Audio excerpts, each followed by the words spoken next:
श्रमिक विरोधी 4 code bill वापस लेने की मांग को लेकर बुधवार को अलवर बस स्टैंड पर प्रदर्शन किया गया। यहां एटक से जुड़े रोडवेज कर्मचारियों की ओर से काली पट्टी बांधकर केंद्र सरकार के खिलाफ नारेबाजी भी की गई।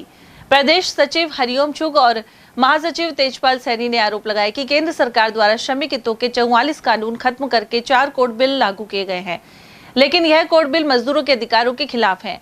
उन्होंने बिल वापस नहीं लिए जाने पर आंदोलन तेज करने की चेतावनी दी है। प्रदर्शनकारियों का कहना था कि नए श्रम कोड लागू होने से कर्मचारियों की नौकरी की सुरक्षा, वेतन और सामाजिक सुरक्षा पर प्रतिकूल असर पड़ेगा। उन्होंने आरोप लगाया कि सरकार श्रमिकों के अधिकारों को कमजोर कर निजीकरण को बढ़ावा दे रही है।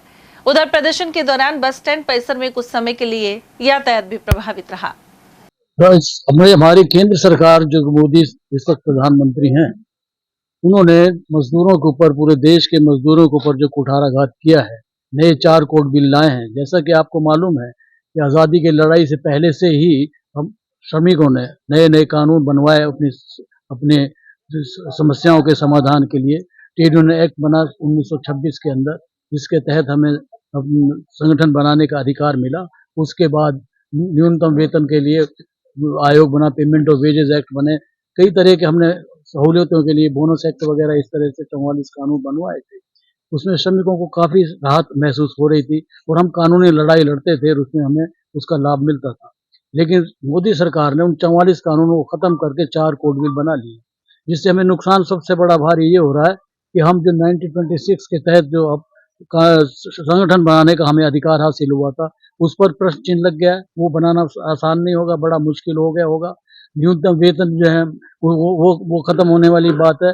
जो हमें एमिकेबल सेटलमेंट करने का अधिकार थे, उस पर हमारे पर कुठाराघात हुआ है।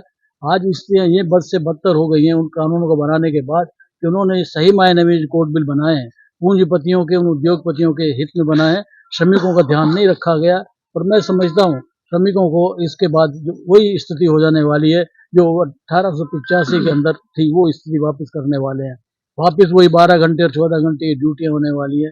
बोनस का नाम नहीं है, ओवर टाइम का उसमें कोई नाम नहीं है। तो ये सारे जो कानून श्रमिक विरोधी बनाए गए हैं, जिसको हम इन 4 कानूनों के अंदर उन्होंने बनाया है, तो उनको कानूनों को वापस लेने के लिए ये हमारा आंदोलन पूरे देश के अंदर चल रहा है।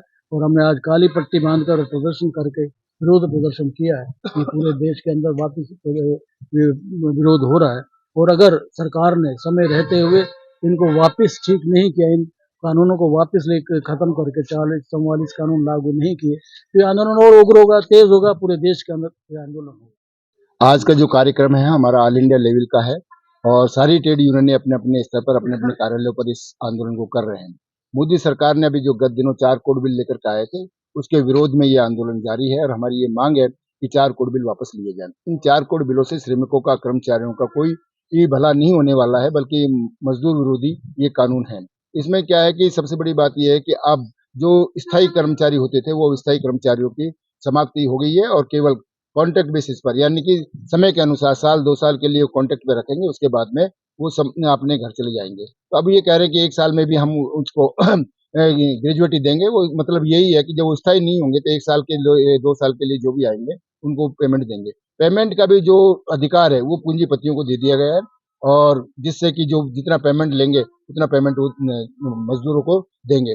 आज की जो स्थिति आप देखिए, खुसखेड़ा में भी जो अभी कांड हुआ अग्निकांड का, उस अग्निकांड में केवल अभी जो लेटेस्ट जो समाचार आए हैं, उसमें फैक्ट्री का जो रजिस्ट्रेशन था, फैक्ट्री की जो भूमि थी, उसको निरस्त किया गया है, जबकि असली जिम्मेदारी तो वहां के अधिकारियों की है।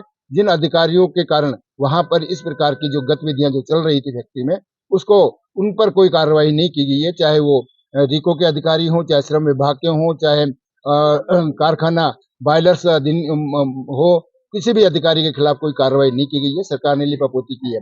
जबकि वहां पर जो पुलिस के जो डीएसटी थी, उसमें भी जो अधिकारी शामिल था, उसका भाई ही उस फैक्ट्री में बम बनाने का काम करता था, तो उसको केवल सस्पेंड किया है पुलिस ने। उसके खिलाफ भी वो आरोप तय नहीं किए गए हैं। तो इस प्रकार की जो तानाशाही, प्रशासन और पूंजीपति एक साथ मिल गए हैं, बल्कि सरकार भी पूंजीपतियों के साथ में मिल गई है। ऐसी स्थिति में मजदूर अकेला है और मजदूरों के पास में संघर्ष करने के अलावा कोई रास्ता नहीं है।